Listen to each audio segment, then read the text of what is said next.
A deplorable right. Lawmaker uses emergency vehicle like taxi service. The act of using the deadly October 29 Itaewon crowd surge for political gain deserves condemnation. Investigation is underway, and the National Assembly launched a probe to uncover the truth and figure out ways to prevent similar disasters. In this respect, the belatedly revealed act of Shin Hyun-young, a National Assembly member of the majority opposition Democratic Party of Korea, is not only deplorable, but also needs to be investigated. Shin resigned Tuesday as a member of the Special Assembly Committee to look into the disaster. Her resignation came a day after she faced criticism for causing emergency medical staff to arrive late at the site by making an emergency doctor vehicle pick her up near her home on the way to the scene. She argued that she had thought she could be helpful at the scene as a former doctor. However, she resigned as public opinion worsened.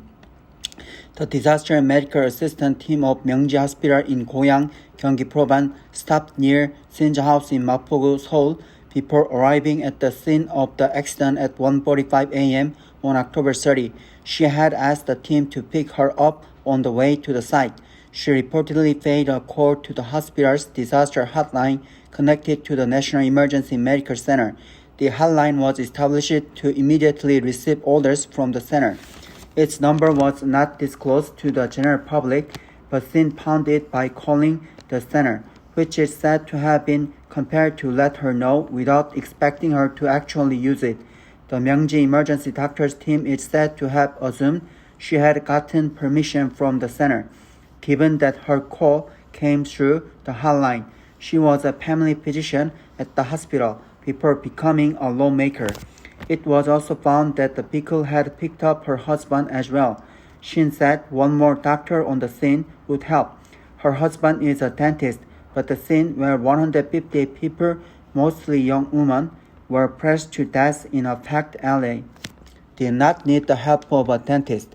Shin is said to have stayed at the site for about 15 minutes, then left for the National Medical Center, this time riding in the official vehicle of the Health and Welfare Minister.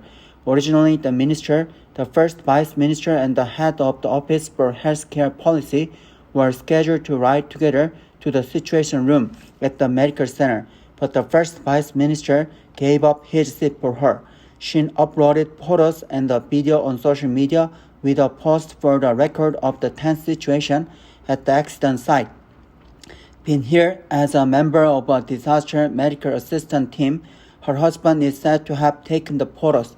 No photos show her performing CPR or some other useful action. Among the 14 emergency ambulances that rushed to the site, only the one that picked up the Shin is said to have just stood by, doing nothing before leaving. When it arrived, staff from the other ambulances were busy applying first aid. People cannot but ask if Shin used the emergency vehicle for political propaganda. Ambulances have no time to lose to arrive to the scene quickly. The Special National Assembly Committee to probe the Itaewon crowd surge was created at the prodding of the Democratic Party. The party selected Shin as a member of the committee, considering she has been at the site of the accident after she resigned. It said it would replace her with another lawmaker, but there was no word of apology for her inappropriate conduct. She also maintains her silence after resigning. An ambulance must be used to transport medical staff quickly to the scene. She has no right to hitch a ride. If she wanted to help, she should have gone directly from her home. The parliamentary panel should deal with issues like this, and bereaved families must be furious at this. A civic group accused her of violating the Emergency Medical Service Act. She must take due responsibility.